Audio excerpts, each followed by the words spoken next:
सारे भाण भाईयान राम राम भाई, तम देखना शुरू कर चुके हो एनडी न्यूज़।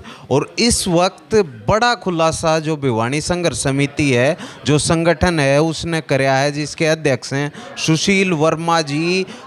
पहले घोटालों की बात चल रही थी, लेकिन अब यह बात निकल के सामने आई है। एक वीडियो क्लिप जो आप स्क्रीन पर देख रहे हो, इसमें बहुत बड़ा चुनाव में घोटाला हुआ है। और 26 जुलाई 2017 को इसके विरुद्ध जो पूर्व चेयरमैन थे पंचगावा, उनने हाई कोर्ट में एप्लीकेशन भी लगाई थी, लेकिन किसी दबाव में ऐसा आरोप लग रहा है कि विड्रॉ करके आज इन प्रेस कॉन्फ्रेंस करके बड़ा खुलासा कराया है। इन तक बात कराएंगे कि जानेंगे क्यों कर अलोकतांत्रिक तरीके से यो चुनाव होया था। वर्मा जी, सबसे पहले तो स्वागत आप जी। धन्यवाद। आपने जो आरोप लगाए हैं, जो वीडियो को आधार बना के कि अलोकतांत्रिक तरीके से चुनाव होया है, उसमें कितनी सच्चाई लग रही है आपको? ये तो आपके सामने, आंखों के सामने वीडियो में ना तो कोई एडिटिंग है ना कोई छेड़छाड़ है, जैसा है सामने आपको दिखाया है। जिस तरीके से रण सिंह को चेयरमैन चुना नहीं गया, चेयरमैन थोपा गया था हमारे शहर के ऊपर। और इसी वीडियो को देख के हाई कोर्ट ने, honourable Punjab Haryana high court ने इसके ऊपर स्टे भी लगाया था कि ये दोनों चेयरमैन वाइस चेयरमैन काम नहीं करेंगे, डीसी के अंडर में चार्ज रहेगा। और फिर अब किसी कारण से वो विड्रॉ हो गई। जो सुनवाई थी, सुनवाई हो ही नहीं पाई 17 अगस्त 2017 को। तो अगर ये सुनवाई हो गई होती तो हमारा ये मानना है कि शायद इतनी लूट खसोट भिवानी के साथ नहीं होती। आपने खुद देखा कि भाई चिट्ठी में नाम आया और वो नाम अनाउंस कर दिया, कोई वोटिंग प्रक्रिया नहीं हुई, कोई नॉमिनेशन नहीं हुआ। और भाई पार्टी ने चाहा है कि इस आदमी को बना दिया जाए, और वो नाम चुनाव अधिकारी की मौजूदगी में। चलो ठीक है, पार्टियां अपने आदमी को चुनाव भाई अध्यक्ष बनाने की कोशिश करती हैं, करनी चाहिए। हर पार्टी का अपना होता है कि हमारा अध्यक्ष बने, लेकिन इलेक्शन रूम में नहीं, जहाँ चुनाव अधिकारी बैठे हुए हैं एसडीएम, वहाँ नहीं। ये बताइए वर्मा जी, जिस प्रकार से लोगों ने जो हाथ उठा करके जिस प्रक्रिया का पालन किया, तो उसमें तो लग रहा था कि बहुमत रण सिंह यादव के साथ है। आपको नहीं लगा? नहीं, बहुमत नहीं, वो तो अंदर ही वो लोग बैठा रखे थे जिन्होंने उस चीज़ का पालन करना था, मानना था। बाकी लोग तो बाहर थे। तो बहुमत तो नहीं, 16 ही पार्षद आए थे, 18 तो एमपी और एमएलए को मिला के हुए थे। पार्षद 16 थे, एमपी और एमएलए के भी क्योंकि वोट होते हैं तो 2 वो थे, तो बाकी 15 तो अंदर घुसने ही नहीं दिए थे। तो वो जो 16 थे, उनमें भी एक उम्मीदवार ने कहा था, एक पार्षद ने कहा था, आपने देखा हाथ उठा था कि मुझे भी भाई, मैं भी उम्मीदवार हूँ प्रधान पद की। तो उसकी बात को भी अनसुना कर दिया गया। उसका नॉमिनेशन करवाना चाहिए था ना उन दोनों के बीच में, भले उसको 1 वोट मिलता, लेकिन उन दोनों के बीच में चुनाव नहीं करवाया गया। चिट्ठी बता देगी कि चिट्ठी में नाम ये आया है और चिट्ठी के नाम का पालन करना है। आपने देखा फ़ोन पे बात करवा दी चुनाव अधिकारी की। अब किससे करवाई, क्यों करवाई, क्यों करवाई, ये तो साफ दिख रहा है, लेकिन किससे करवाई ये अंदाज़ा लगा सकते हैं कि भाई किसी बड़े आदमी से बात करवाई है, जिसने कहा होगा कि जैसे ये बोलें वैसे भाई उनकी हाँ में हाँ मिला देना। और यहाँ तो चुनाव अधिकारी भी दबाव में दिख रहा था। ये बताइए, कौन आपको लगता है कौन हो सकता है वो बड़ा आदमी? देखो, जब सरकार को चलाते हैं, सरकार में जो, अब ये तो है नहीं कि किसी छोटे मोटे कार्यकर्ता ने या किसी एमपी एमएलए ने ऐसा बोल दिया होगा। जो इतने बड़े सिस्टम का हिस्सा हैं, जिनके कहने से चुनाव अधिकारी ने उनकी बातों को मान के वहाँ पे पालन किया उनकी बातों का, तो आप जाहिर से अंदाज़ा तो लगा ही सकते हैं कि कितने बड़े लोग होंगे जो जिनसे बात करवाई गई है, जिन्होंने चिट्ठी भेजी है। ये बताइए वर्मा जी, मेरी ख्याल से जितना मेरा अनुभव है राजनीति को, इसी प्रकार से हर जगह होता है। ये पूरे भारत की सच्चाई है। कोई पार्टियां रही हों, किसी राज्य में किसी पार्टी की सरकार रही हो, जो नगर परिषद के चेयरमैन है इसी प्रक्रिया से बनाए जाते हैं धांधली के आधार पर। तो यहाँ कैसे नया हंगामा खड़ा हो गया? तभी तो मैं बोल रहा हूँ कि ये पूरे केवल एक पार्टी, एक सांसद या एक शहर की बात नहीं है, ये तो पूरे सिस्टम के ऊपर सवाल या निशान है कि भाई अगर यूं ही थोपने थे, अगर यूं ही थोपने होते हैं तो हमें बता दिया करो कि भाई ठीक है ये थोपेंगे हम। और जो आप कह रहे हैं कि इसमें क्या नया है, इसमें नया ये है कि इसमें घोटालों की परतें इतनी ज़्यादा खुल गई कि इससे जुड़ी जो भी बात आ रही है, अब ये कनेक्टिविटी बन गई, कनेक्टिविटी बन गई कि भाई क्यों इतने स्वच्छंद थे ये लोग। किसी का कानून का डर नहीं था, जन भावना का डर नहीं था, सरकार और सिस्टम में बैठे लोगों का डर नहीं था। तो ये इसलिए नहीं था कि जब इनको बनाने में पहले ही दिन से जता दिया गया था इनको कि आप पूरी आज़ादी से अपने खींच दो मीटर, कोई रोकने टोकने नहीं है। एक बात बताइए वर्मा जी, यहाँ से ये सवाल निकल कर के आता है कि भारतीय जनता पार्टी सीधी इन्वॉल्व है उसको बनाया, और जिस प्रकार से घोटाले सामने आ रहे हैं, लेकिन फिर भी भारतीय जनता पार्टी इसको और किसी के ठिकरा इसका घोटाले का फोड़ रही है, तो इसको कैसे देखते हैं? यही विडम्बना है। अगर वो आज ये आपको आप ये कहने में संकोच तो नहीं करेंगे कि भारतीय जनता पार्टी इस घोटाले में सीधी सीधी शामिल है? अगर संकोच करता तो मैं इसको दिखाता ही क्यों। मैं तो दिखा रहा हूँ कि ये देखो, सिस्टम में बैठे लोग जिनकी सरकार है, सत्ताधारी पार्टी के नाम, अब नाम ले दो उनका, भाई भारतीय जनता पार्टी की सरकार है, सरकार के लोग बनाने में, लूट मचाने में और अब बचाने में सहयोग कर रहे हैं। नहीं, बचाने में सहयोग की बात यह है कि इकोनॉमिकल सेल से जांच हुई, उसके बाद स्टेट विजिलेंस आया, आरोपियों को गिरफ्तार भी कर लिया गया, फिर भी आपको ऐसा क्यों लग रहा है कि बचाया जा रहा है? रिकवरी नहीं हुई, शक करने का पहला कारण।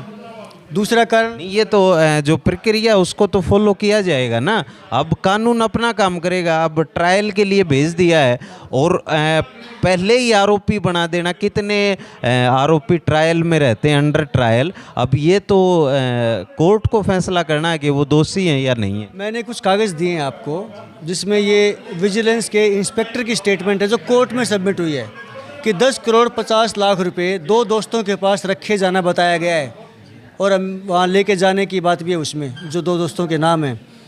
तो ये अभी ट्रायल की बात नहीं, मैं तो अभी की जो उनके बयानों की बात वो बता रहा हूँ।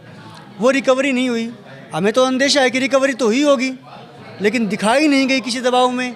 ऐसा भी हो सकता है कि रिकवरी हुई होगी और उसके बाद भी पैसा बट गया होगा। रिकवरी ना दिखाने का मतलब ये है कि उसको कहीं ना कहीं बचाने की कोशिश, क्योंकि आपको पता है कि जो धाराएं लगी हैं वो तब कारगर हैं जब उसके साथ जब रिकवरी की सपोर्ट भी मिले उस धारा को। दूसरी बात, जो अन्य मामले हैं, अब ये फर्जी रसीद घोटाले वाली FIR है, 10 मार्च को शिकायत करी थी, 8 अप्रैल को जाके इसकी FIR दर्ज हुई है, ज़मीन वाले की अब तक नहीं हुई है, और दुनिया भर के घोटाले उनकी एक भी FIR दर्ज नहीं है। अभी तक वो चेक घोटाले के इर्द गिर्द ही विजिलेंस और पुलिस घूम रही है। इनकी प्रॉपर्टियों की छानबीन, इनकी बाकी जो कारनामे हैं उनकी छानबीन, जो ठेकेदारों से स्टेट विजिलेंस ने कहा तो है कि प्रॉपर्टी की जांच होगी रण सिंह यादव। देखिए, जितना ज़्यादा डिले होगा उतना ही ज़्यादा इन लोगों को अपनी चीज़ों को दुरुस्त करने का मौका मिल जाएगा, ठीक ठाक करने का मौका मिल जाएगा, छेड़छाड़ करने का मौका मिल जाएगा, रिकॉर्ड के साथ या किसी और चीज़ के साथ। तो अगर अलर्ट रहते, समय रहते, इनको काबू कर लिया तो ठीक है। अगर इनको छोड़ के, छेड़ के भागने का मौका दे दिया तो उससे नुकसान होगा विजिलेंस का भी और आम जनता का भी। ये बताइए वर्मा जी, आपके पीछे किस पार्टी का हाथ है? कौन आपको सपोर्ट करे, बैक सपोर्ट, या फिर ये इंडिविजुअल जो मूवमेंट है? मुझे किसी पार्टी का सपोर्ट नहीं है। जिस पार्टी से जुड़ा हूँ शायद उनको तो पता भी नहीं होगा कि कुछ भिवानी में ऐसा ऐसा चल रहा है। हाँ, किस पार्टी से जुड़े?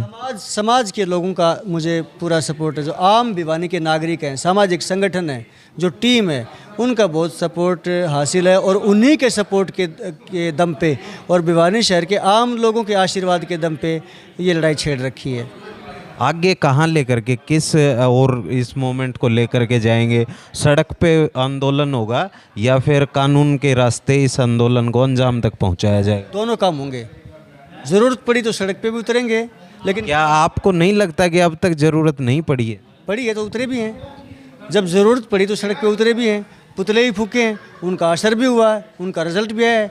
आगे अगर पुलिस ने ढिलाई बरती, विजिलेंस ने ढिलाई बरती, तो फिर से उतरेंगे। नहीं, आप कह भी तो रहे हैं कि विजिलेंस ढिलाई बरत रहा है और ये थोड़ा सा धीरे काम कर रहा है, स्लो प्रोसेस, कछुए की चाल से चल रहे हैं। स्लो प्रोसेस चल रहा है, इससे नाराज़गी है। कल FIR दर्ज हुई है, अब इसका देखते हैं। SP साहब ने आश्वासन दे रखा है कि 1-2 दिन में ज़मीन घोटालों से जुड़ी FIR भी रद्द कर देंगे। तो थोड़ा सा टाइम हम भी दे रहे हैं। हम भी देखो, अननेसेसरी परेशान नहीं करना चाहते, ना विजिलेंस को ना उसको। हाँ, जो कमियां लग रही हैं वो तुरंत उनको अलर्ट साउंड कर भी देते हैं कि यहाँ आप ढीले चल रहे हो। तो ढीले चलने के लिए, हर बात के लिए रोज़ सड़क पे खड़े हो जाएं, अव्यवस्था फैलाएं, वो भी नहीं चाहते। जो ये बताइए वर्मा जी, प्रशासन पर कितना भरोसा है, कितना भरोसा फिलहाल आपके मन में है कि जांच जो होगी निष्पक्ष होगी? नहीं, प्रशासन की तो बस की ही बात नहीं है इसकी जांच करना। ये तो सरकार जैसे चाहेगी वैसा होगा। सरकार में बड़े बैठे लोग चंडीगढ़ नहीं, अब आप दो तरीके की बातें कर रहे हैं। एक तो कह रहे हैं कि प्रशासन को नाजायज तंग नहीं करेंगे, दूसरी तरफ आप कह रहे हैं कि प्रशासन के बस की बात नहीं है। तो ये कुछ बातें समझ में नहीं आ रही। समझाता हूँ। कल एफआईआर दर्ज हुई है, एक आरोपी को अरेस्ट कर लिया है। हमने बोल रखा था आप इस हफ्ते में अगर इस मामले में फर्जी रसीद वाले मामले में कार्रवाई नहीं करेंगे तो हम फिर से कोई बड़ा कदम उठाएंगे। उन्होंने कर लिया, यानी कि धमकियां भी काम आ रही हैं। और सरकार की जो मैं बात कर रहा हूँ, सरकार और प्रशासन में फ़र्क है। प्रशासन में जिला प्रशासन को बोल रहा हूँ। आपके सामने भी अभी एक पत्रकार भाई ने सवाल उठाया था कि खुद डीसी ने ये कहा है जेजेपी वालों के डेलीगेशन के आगे मेरे बस की बात नहीं है। तो जब कुछ जिला प्रशासन कह रहा है मेरे बस की बात नहीं है, तो फिर हम उससे क्या उम्मीद करें। लेकिन मैं कह रहा हूँ कि जिस दिन सरकार की मरोड़ी चढ़ेगी, डीसी को एक फ़ोन मुख्यमंत्री के यहाँ से आ जाएगा या एसपी को एक फ़ोन मुख्यमंत्री के यहाँ से आ जाएगा कि सख्त से सख्त कार्रवाई करो, तो तुरंत कार्रवाई होगी। तो आपको लग रहा है कि मुख्यमंत्री जी और तमाम बड़े लोग इसमें इन्वॉल्व भी नहीं है, ये इधर ही चेक के इर्द गिर्द मामला घूम रहा है। अभी तो ये लग रहा है कि वहाँ से बड़े लोगों ने तो शायद कहीं ना कहीं ढिलाई बरतवा रखी है। क्यों नहीं, मुख्यमंत्री जी क्यों जांच निष्पक्ष नहीं चाह रहे? पता नहीं, पार्टी से जुड़े लोग हैं, कहीं बड़े लोगों के नाम ना आ जाएं, कुछ और जो उनको शर्मिंदगी ना झेलनी पड़ जाए। रण सिंह से तो किनारा कर लेंगे, हमारा पदाधिकारी नहीं था, हमारा पार्टी से जुड़ा लोग नहीं थे। लेकिन कहीं ये ना हो जाए कि उनके पार्टी से जुड़े लोगों के जो ऑफिशियली पार्टी से जुड़े हुए हैं वो भी तो ऑफिशियली जुड़े हुए थे। वो आप सांसद महोदय ने स्पष्ट कहा कि भाई हमारा चेयरमैन का जो पद का उम्मीदवार है वो रण सिंह यादव है, तो वो तो जुड़े हुए हैं किनारे से। अब किनारा करने में लगे हुए हैं। लेकिन मैं तो ये कहता हूँ कि या तो दोनों में से एक काम तो करे कम से कम, या तो ठोक बुझा कि ये कहे कि हमारा आदमी है और भाई गलत कर दिया तो अब इसको बाहर निकाल दिया। अब उनको समझ में नहीं आ रहा कि रिएक्ट कैसे करें, अपना बताएं बेगाना बताएं, बचाएं या छुड़ाएं, कन्फ्यूजन में है। जो भिवानी के भारतीय जनता पार्टी के पदाधिकारी हैं, उनका क्या ऑफिशियल स्टेटमेंट है इस चीज़ को लेकर के? एक स्टेटमेंट पढ़ी थी मैंने तो पेपर में कि डेलीगेशन बना के गए थे एसपी के पास कि भाई निष्पक्ष जांच करें, अखबार में लिखी हुई थी। बाकी तो कोई मेरे से किसी का संपर्क है नहीं। कान बोच रहे हैं यूँ समझ में उनके भी है, कहते नाम ना आ जा, किसी का नाम ना आ जाए तो डरे बैठे हैं।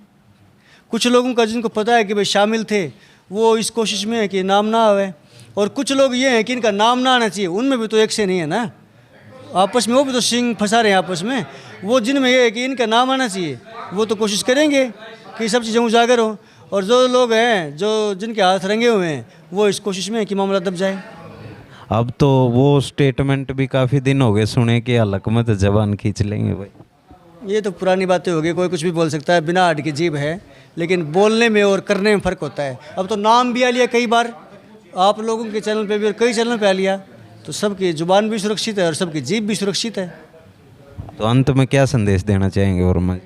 आगे किस ओर जाएगा आंदोलन? देश आज तो मैं अगर आप पहुंचा सको तो इस पार्टी के ऊपर बैठे लोगों को देना चाहूँगा कि मुख्यमंत्री का एक बयान पड़ा था कि हमारी कैंची की धार कमज़ोर नहीं है, भ्रष्टाचारियों को बख्शेगी नहीं, जीरो टॉलरेंस। तो इस मामले में उनकी कैंची की धार भ्रष्टाचारियों पर चलने की बजाय उनकी कैंची आम जनता की जेब पे क्यों चल गई, भिवानी के नागरिकों की जेब पे क्यों चल गई?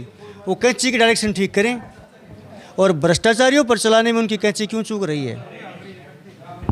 तो भाई आपने सुना, ये थे सुशील वर्मा, भिवानी बचाओ आंदोलन समिति के जो अध्यक्ष हैं। लगातार जो तमाम घोटाले भिवानी के उनको उठाने का काम सुशील वर्मा जी कर रहे हैं, लंबे समय तक संघर्ष कर रहे हैं। 2011 में भी एक पोस्ट इनकी देखी थी कि भाई आमरण अनशन पर बैठे थे आंदोलन के समय। लंबे समय के तय क्रांति के जो कार्य हैं, बदलाव के कार्य भिवानी शहर में कर रहे हैं, और आगे भी आपने इस घोटाले पर, इस सारे मसले पर नज़र बनाए रखनी है। और इस बात खातर जो एनडी न्यूज़ हमारा चैनल है उसने लाल बटन दाबी सब्सक्राइब कर लियो। मेरा नाम है सोमवीर, आप देख रहे थे एनडी न्यूज़, कैमरे के पीछे हैं संजय।